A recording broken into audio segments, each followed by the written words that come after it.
Hello, and welcome to today's webinar, Maximize Threat Intelligence to Maximize Your SOC. Thank you for taking time out and being here today. I'm Jeff Phillips, Director of Product Marketing here at Authenticate, and I'll be moderating today's webinar. But before we get started, I do have a few housekeeping items to go over. First, if you have a question, please submit it in the Q&A box. If we don't address your question on the webinar today, we will for sure follow up with you directly. Also, there's a PDF copy of today's slides available in the webinar resources section. And then last but not least, if you miss anything, don't worry, today's webinar is being recorded. We did send you a link to the recording when you registered for the webinar. So from an agenda perspective, we're going to have a couple of presentations, about 10 or 12 minutes long, and then we're going to jump into an open discussion where we'll ask Brian and Matt, our speakers today, to share experiences from the field. So looking very forward to that. So without further ado, I'm going to introduce our two presenters today. Our guest speaker is Brian Kime, Forrester Senior Analyst who covers CTI, Vulnerability Risk Management, and Industrial Control System Security. Brian has more than 15 years of military intelligence and cyber threat experience. And prior to joining Forrester, he performed cyber intelligence analysis for one of the largest critical infrastructure asset owners in the US, as well as he helped build a CTI program for a large financial services company. He is certified as an Army Cyber Operations Planner and continues to serve in the US Army Reserve. Also presenting is Matt Ashburn, National Security Engagement Lead here at Authenticate.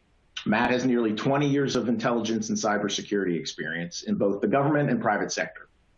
Matt is a former CIA officer and served on the National Security Council at the White House. He was CISO for National Security Systems and Special Advisor to the National Security Advisor for Systems Assurance. He is also a sworn reserve police officer with the DC Metropolitan Police. So without further ado, let's get started. Over to you, Brian. Hey, thanks, Jeff. Thanks, Matt. Thanks for having me here today to talk about operational security for the Chief Information Security Officers. So we're going to define what OPSEC is, why it matters. Then we'll talk a little bit about the intelligence cycle, talk specifically about the collection phase within the intelligence cycle, and then get to some recommendations. So operational security is a process by which we identify important information to us, information that would answer our adversaries' intelligence requirements. And we put some controls in place to prevent our adversaries from taking advantage of that unclassified and classified information. My background obviously comes from DoD, so my definition of operational security is very much colored and biased by that military experience. So within a security organization, there are many individuals and teams who may conduct some research outside of the corporate network, on the open internet, or in other deep and dark corners of the internet. And so we need to protect ourselves when conducting that research. So CISOs may get a message from a peer, maybe from a government partner or government liaison, informing them that there's some activity out there. They might read a headline in the New York Times, Washington Post, Wall Street Journal, Wired, Ars Technica, or one of the other many publications out there, maybe social media. And you may have some interest because maybe the threat has attacked your business before, or your peers. And so you may start conducting your own research. And when you start conducting your own research outside of your own network, you may start leaving your artifacts behind. And that may impact operational security. That may reveal that something about your organization is special for that threat. You probably have a security operations organization, and as things come through the security operations organization, they will probably conduct some research outside of your network, especially incident response and forensics. As they are investigating a breach, they're going to look to see what the community knows about different indicators, hash values, IP addresses, artifacts, and so forth. And that may take them to some questionable, more risky areas of the internet. Of course, your vulnerability and threat management team is probably where your threat intelligence capability resides. And if I'm researching a vulnerability, if I'm interested in learning if threats are exploiting that vulnerability, I also may get into some riskier areas of the internet.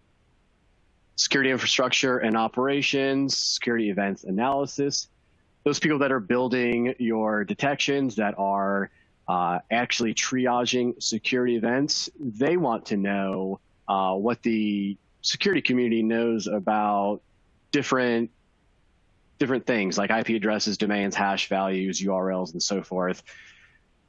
And just by going through your normal web browsing, there's a good chance that those analysts are going to stumble into some risky areas of the internet and start informing the threats about what activity that they've discovered. So let's briefly review the intelligence cycle. I want to start up here with planning and direction, kind of at the about 10 o'clock hour on the clock there. So planning and direction CISOs, that's really important for you. That's where you are providing your teams with the direction or the requirements or maybe the key intelligence questions that you expect them to go out and answer for you so that you can make decisions to help reduce cyber risk for your organization. Once the team has your requirements, your needs, they build a collection plan, and then moving into the collection step, they actually go to acquire that information. Then we do some processing, normalizing the data, adding some context to that. And then our human analysts do some analysis of that data to answer that intelligence requirement. And then we have to provide that into our tools and back to our stakeholders. So let's talk about collecting raw intelligence. That raw intelligence could be either internal data or external data. For your SOC threat analysts, they're getting a lot of internal data escalated through your SIM and being presented on their screens. Your threat intel analysts are probably looking at a lot of internal data as well. In fact, there's a tremendous amount of value to identify threats with your internal data, of course. But sometimes not all of our intelligence questions can be answered with internal data. So we do need to have a collection plan that does include external data. And that's where OPSEC can get tricky. Some examples of raw external intelligence could be like foreign media websites. If I'm looking up a particular threat actor, maybe I might be taken to a foreign media webpage that is reporting on that same threat, and that media organization may have direct or indirect ties to a strategic adversary, and it would be poor OPSEC to let them know that we are searching for a particular cyber threat on that media website. Criminal forums, of course, they definitely are looking at who is browsing their forums. The criminal marketplaces that are selling fraudulent goods and malware and stolen PII and credit cards. Criminal communications channels like Telegram and Discord.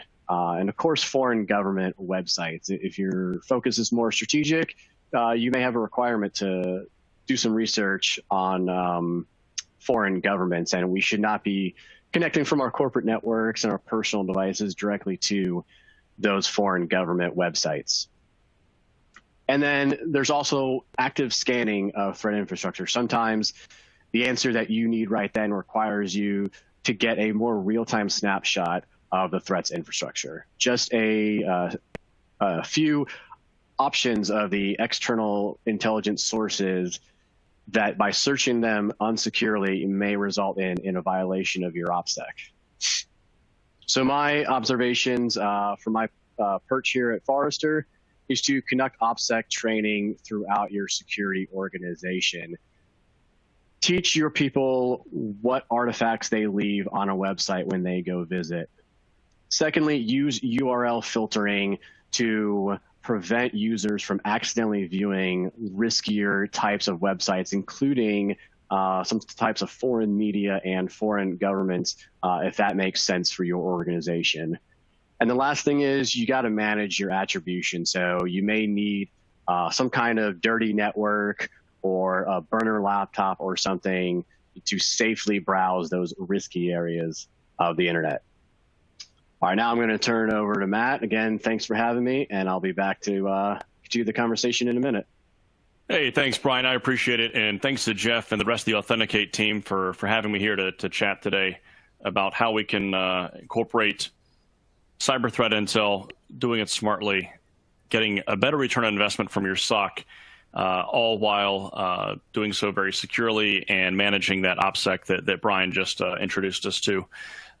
So I spent most of my career over the past 17 or so years standing up SOCs. So I've worked mostly in the federal space, but also in the private sector, at a financial firm, major bank, standing up security capabilities in SOCs, working alongside as an incident responder or cyber threat intelligence analyst, some combination of those.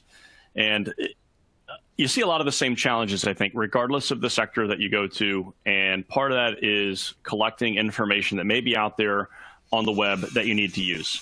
And so we're going to talk about that today and how to mitigate risk from some of the threat scene facing us from the adversary, right? So Brian talked about the collection cycle. The adversaries have a collection cycle on us. So they try to research us as a target. So if you're at whether it's a bank or an energy supplier or major corporation or a government agency, adversaries want certain information about you. So then they can come in and facilitate the further attacks, right? And facilitate the data breaches and other compromises that we're all very familiar with. And it doesn't have to be, nation state level adversaries. It can also be criminals or run-of-the-mill people that are maybe financially motivated, right? So lots of adversaries out there. So when we talk about adversary, it can be a very wide spectrum. We want to really prevent the adversary from being successful, right? We want to prohibit them from being successful at data breaches or compromises or something else. And to do so, we need to do really two things. One is to prevent their actions through what I would call security fundamentals. So getting back to basics on our foundational elements on cybersecurity, but also understanding the adversary actions. And both of these require a tie there with some kind of managed attribution platform or web isolation, right? So when I say fundamentals, what I talk about there is really look at frameworks. Look at the frameworks that are out there today. There have been some advances in the past, 5 or so years where you have zero trust model coming in, and also looking at the attacker or looking at your security posture from the adversary's view. And so we have the MITRE ATT&CK framework as an example, and the zero trust frameworks that are out there. Both of these are I would say fairly new, but really they're about 5 to 10 years old. MITRE ATT&CK framework is certainly a lot younger than that. But both have really advanced thinking of CISOs and other folks that are in the CSOCs to really re-examine their security priorities and re-examine risk in different ways. And when I say that, I mean looking at how adversaries might steal data and what are some of the common attack vectors, and also what you can do to actually prevent the intrusions instead of just relying on detection. Over the past 10, 15 years, you may have assembled a very, very expensive security stack, but somehow the adversaries are still successful.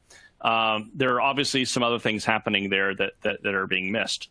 And so cyber threat intel can help us to better answer those questions and to prevent attacks and prevent intrusions rather than just detect them and respond to them. So when it comes to understanding the adversary, you need to first identify potential adversaries that are out there. It can be, depending on your sector, it could be everything from nation-state adversaries that have unlimited resources, all the way down to motivated individuals that maybe have a financial interest, could be somewhere in the middle there, perhaps a criminal organization, perhaps deploying ransomware, something like that.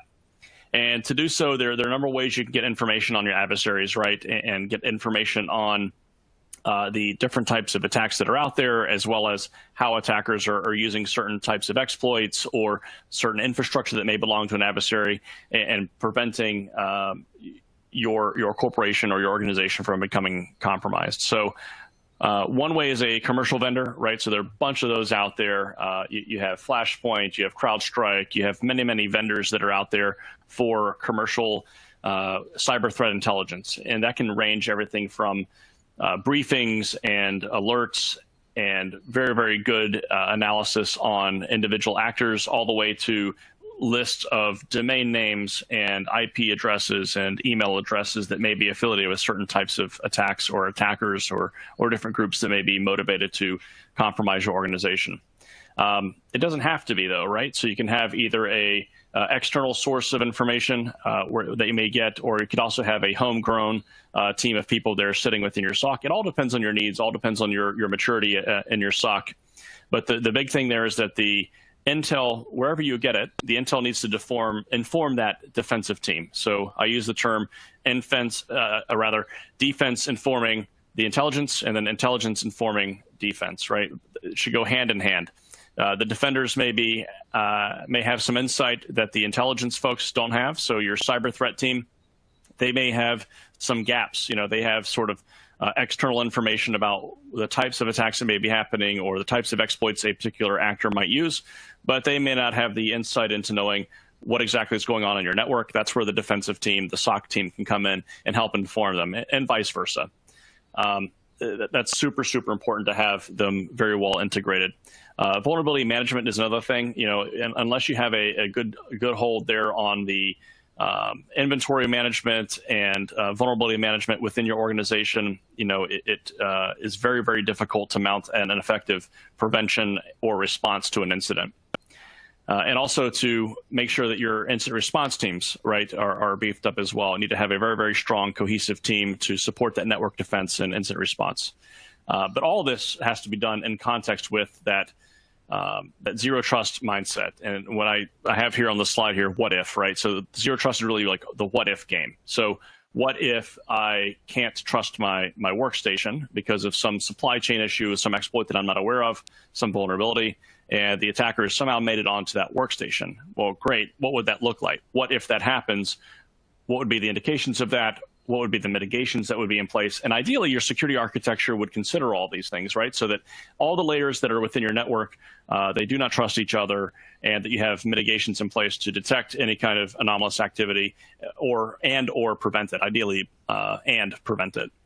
And also looking at the MITRE ATT&CK framework there, it's a really, really good exercise to go through that and take a look at what adversaries are doing. For example, just yesterday, a joint report came out from CISA and FBI, and they did an excellent job. And it was actually on the Chinese Ministry of State Security, and did an excellent job really of mapping the techniques and tactics of those actors from China, Chinese state-sponsored actors, intruding onto U.S. government networks. They mapped all of their actions over the course of several months to the MITRE ATT&CK framework. And it's a really good example of how you can use that framework to your benefit and really understand how your adversaries work, and then also try to bolster your defenses in some way. One of the interesting things that I saw from that really are the use of spear phishing links or malicious links of some kind. Almost always, the very advanced adversaries, as well as your more advanced criminals, will simply send an email to a user, trick them into clicking on a link or an attachment, and it will download whatever malicious code, whatever exploit happens to be popular that day or happens to be available, and will then proceed to walk the network and escalate privileges, and within 24 hours have complete control. We obviously want to prevent that. And one thing that the CISA and FBI report said is that that's one of the main initial vectors for these types of attacks. So when we talk about understanding the adversary, really, it's allowing the SOC to somehow easily collect, analyze, and act on that intel. So looking at the adversaries, mapping that against your defenses and your architecture. But to do that, you have to collect this information in a very, very secure way, right? And like Brian said, OPSEC is super important because if you do this type of research and you're researching these cyber threat actors, you don't necessarily want to do that on your corporate network. Brian mentioned sort of an isolated network, but there's actually another way that you can do that. And it's a way that you can access the information you need, access it in a secure way, in a very easy way, be cost effective, but also the two things that you really need are that isolation from your corporate network and the ability to manage your attribution. And what does that mean?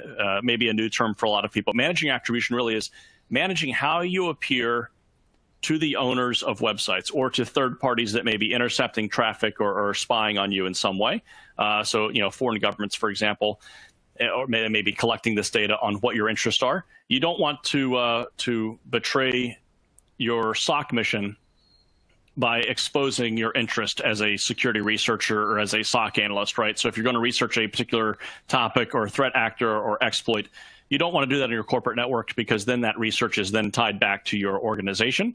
So you have to have that isolation to prevent security concerns, right? Because you're also looking at untrustworthy data or risky data, risky content, and you also want to disassociate that research from yourself.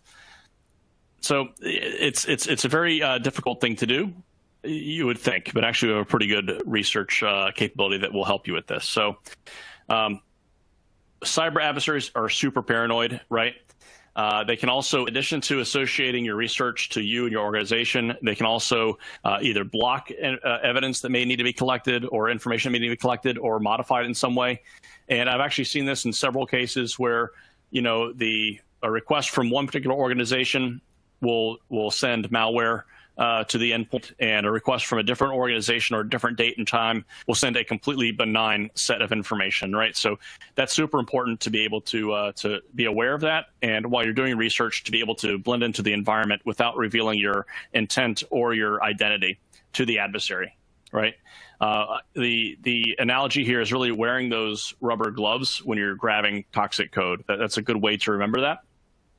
It's a way to blend in without detection, and also meet the needs that you have there for researching. And what we've done is, instead of having an isolated network, instead of having a standalone network, right, with a dirty line that you have to manage, that creates a whole other set of headaches. That creates now a new network that you have to have a good solid security architecture with good solid procurement practices. And by the way, you need to rotate that internet provider every so often, right, to maintain that disassociation from your organization. And then you also have the issue of transferring content back and forth between that network. That can also introduce malware to your organization's network as well. Lots of problems there. So what we've done is we've actually created a cloud-based web browser, put it inside of a virtual container, and then allow SOCs to access that, right? So this is a service that we provide, and it's super easy to use. You get all the benefits of web browser, you get all the benefits of that isolation, but you can access it from your corporate network without any kind of issue. What this allows you to do is look, research, analyze, capture all this content in a single pane of glass. You can do everything from viewing the source, look at cookie linkages. You can also look at binary files, or access and store things in an encrypted cloud storage bucket that we have. And the best part is it's a disposable browsing solution, so it's all wiped away clean at the end of the session.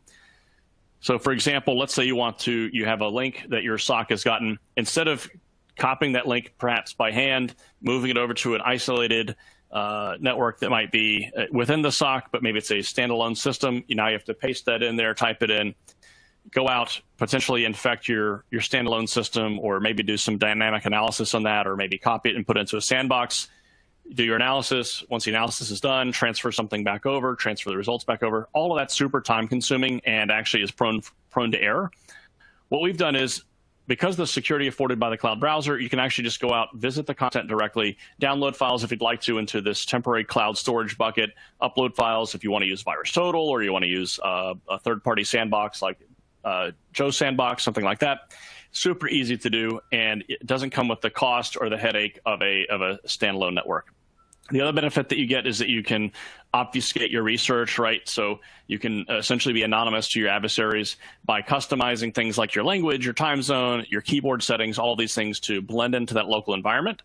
And this allows you to also practice good OPSEC, like Brian said, right? That's super, super important. You can also pop out anywhere around the world that you like. We have something like 30 or so different egress nodes all around the world. So if you want to appear, look, and feel like somebody in a particular region and then research information that's in that region, that's the best way to go, rather than popping out of the United States or wherever your company might be based. You want to do that from a local egress point so you don't look anomalous to the adversary or anybody else that's interested. The other benefit that you get is that you can enforce the compliance and auditability of the usage here. We have very, very detailed audit records and everything like that. And you can also provide us customer supplied encryption keys, so that way even we don't know the audit activity, which also preserves the security and integrity of your log data. Thank you very much, Matt. Also, thank you, Brian, for your portion. So I'm excited. We're now going to move into an open discussion, all right, where I'll ask you both to share some of you've both been in government and in private sector, so ask you to share some real world experiences, some best practices from the field. So I'll throw these out. We'll go back and forth from this perspective. So I'm going to start with you, Brian. Actually, before we started the call, you were telling me about your experiences rolling your own system to manage attribution, as well as isolate yourself from the corporate infrastructure for some threat research activities, and work that you were doing. Can you elaborate there? Tell us a little bit more about what you were doing and how you went about and rolling your own solution, trying to take care of the isolation and the attribution. Absolutely. In all three of my prior roles to joining Forrester, I had some need to collect information in, hostile areas of the internet, right? And each company had to maintain a separate circuit that was not attributed to the corporate network. So we started with that cost, like let's get, communications there. And then we had to get a device, right? So it's when I was at SecureWorks, it wasn't that big of a deal because we had a lot of people actually that did this. So we had a process for obtaining devices and getting a clean, like at the time, Windows 7 image.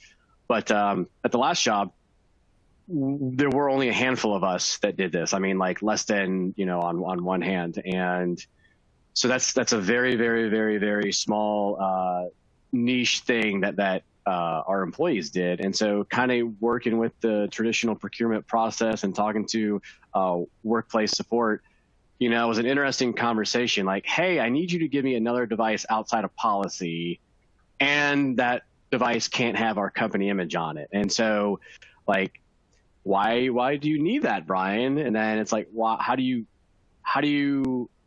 keep your OPSEC, of course, while explaining why you need these things, why you need that exception to policy.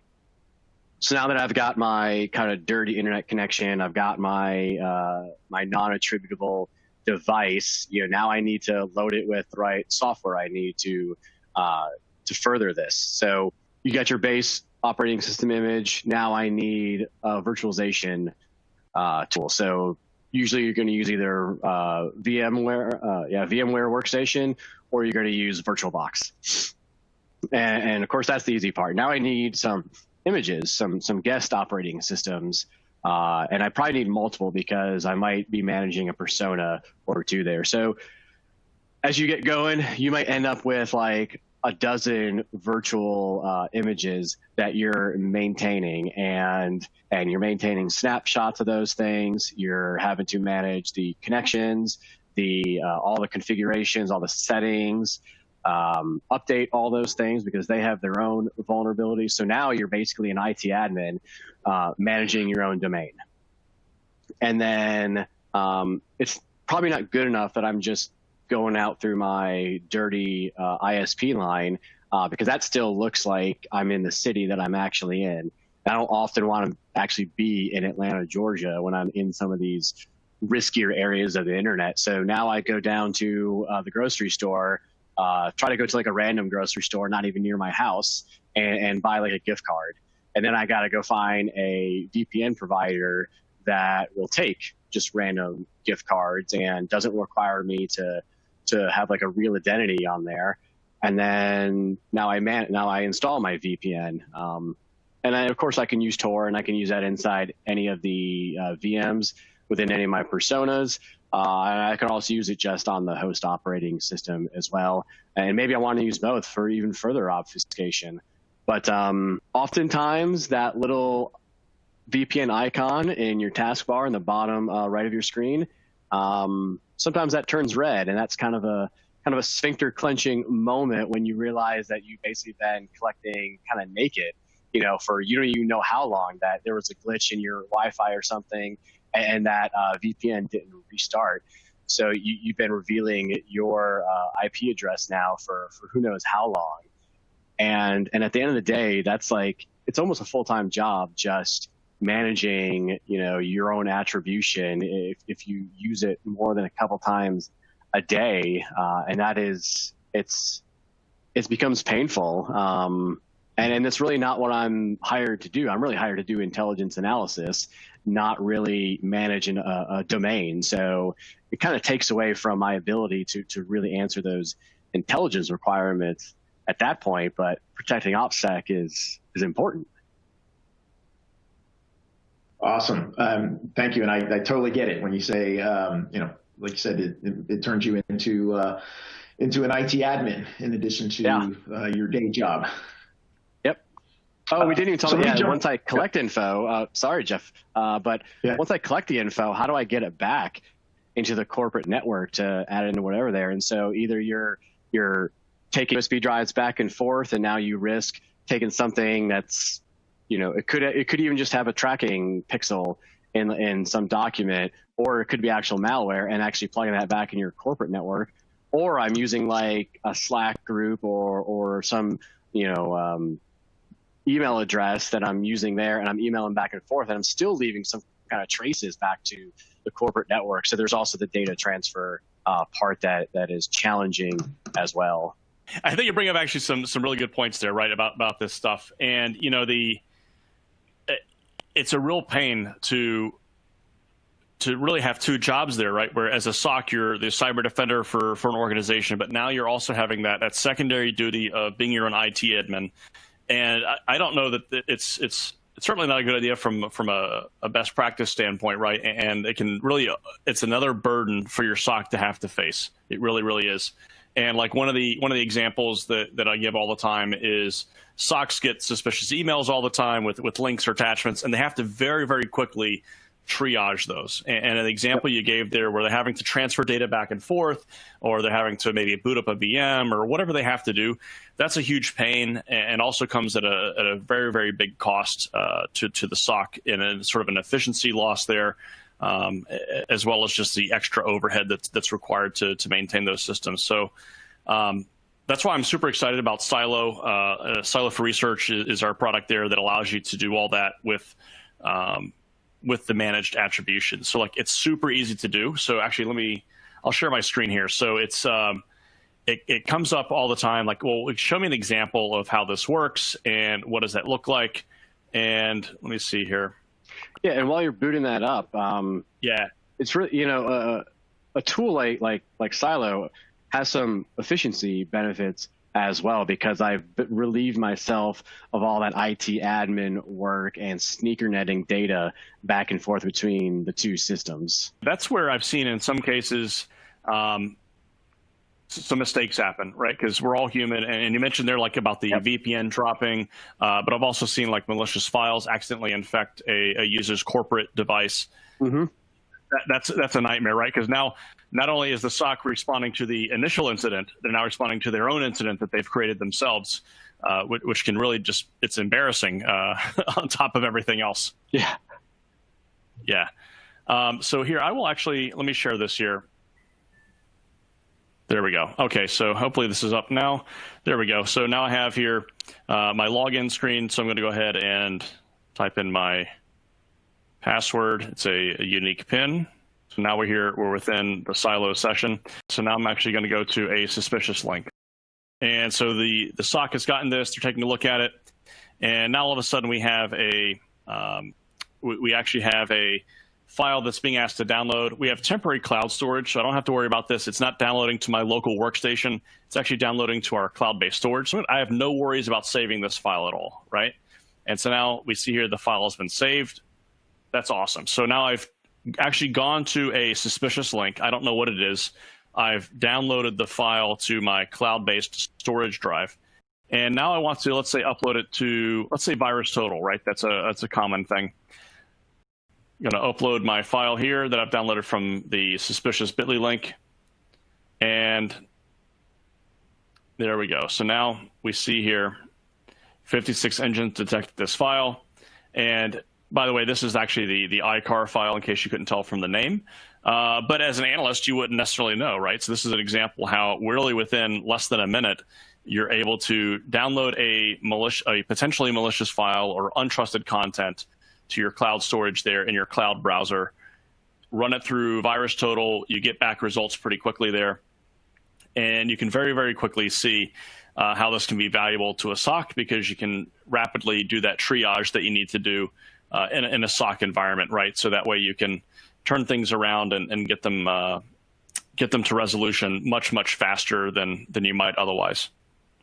So, that pales in comparison to the amount of time that it would take to save a file off or save a URL off, transfer it over to a standalone network, and all of that other stuff that you would have to do.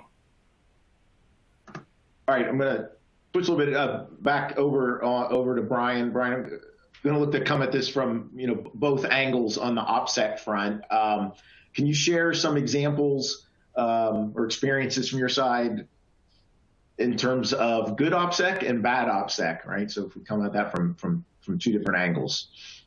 Yeah, definitely. Talk about some good OPSEC first.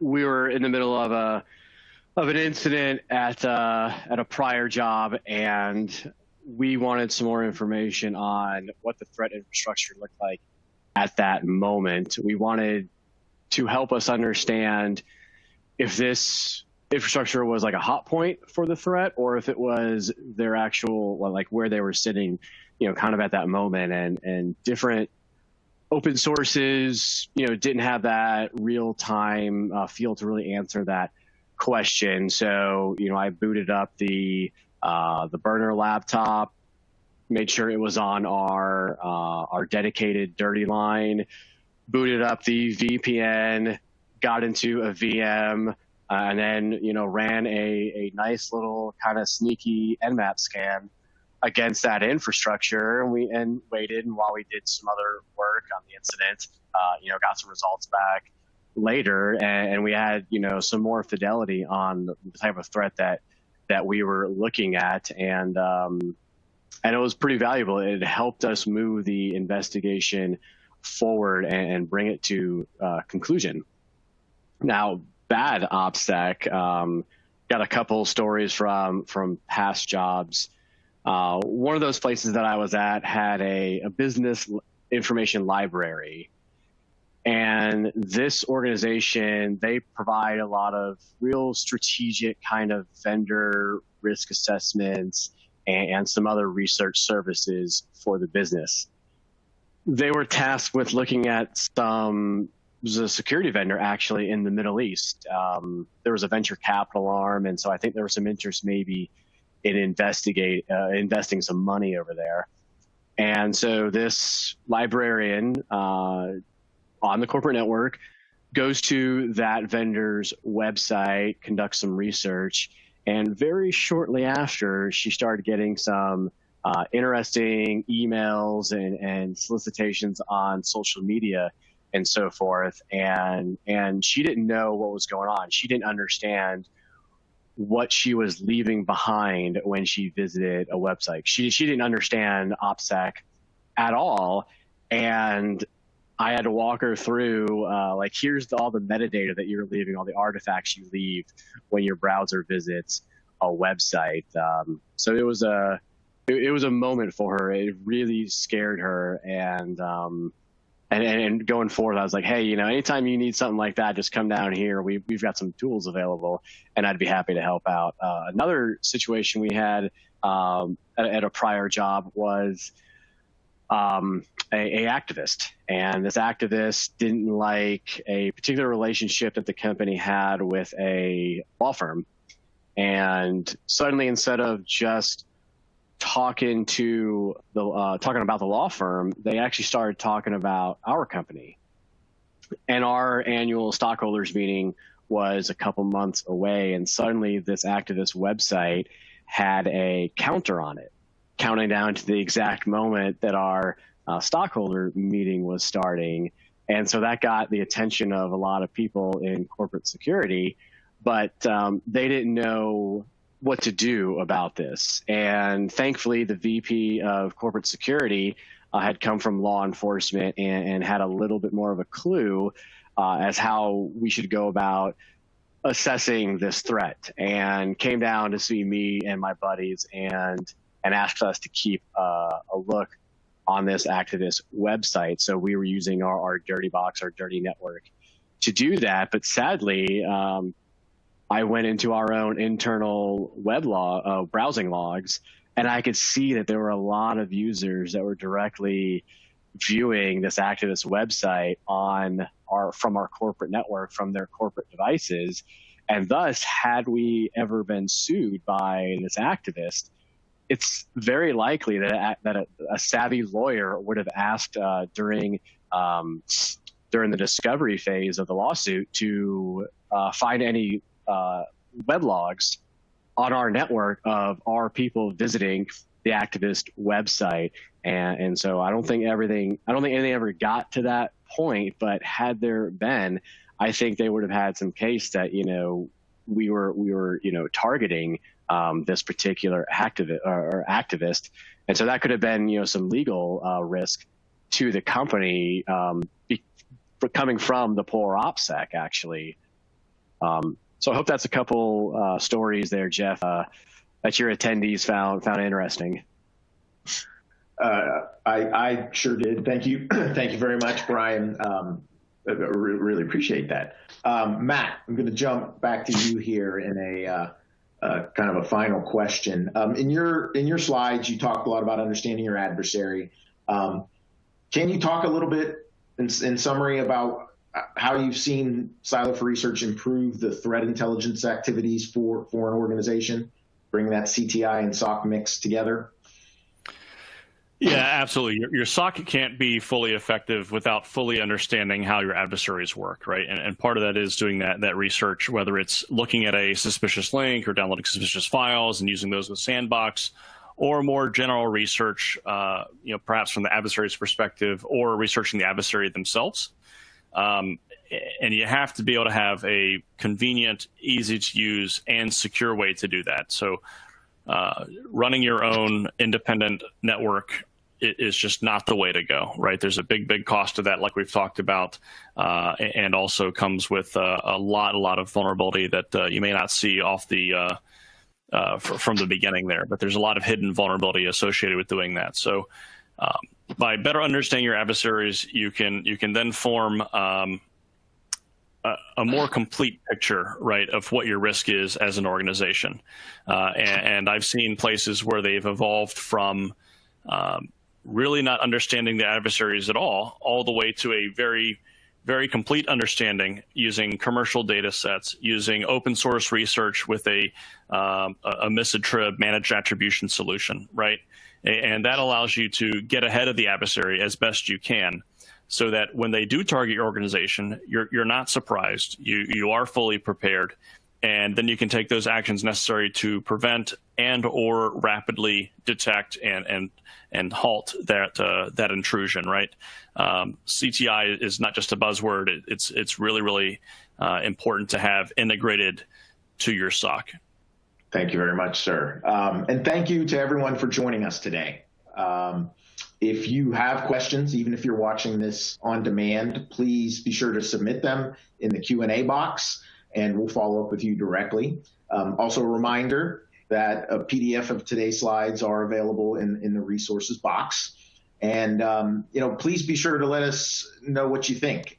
Click on the survey box to rate this webinar, share some of your additional thoughts. Really want to thank Brian and Matt for you sharing your time and your insights today. I thought it was the back and forth was super interesting. And again, thank you very much for all of that. Have a great day, everyone.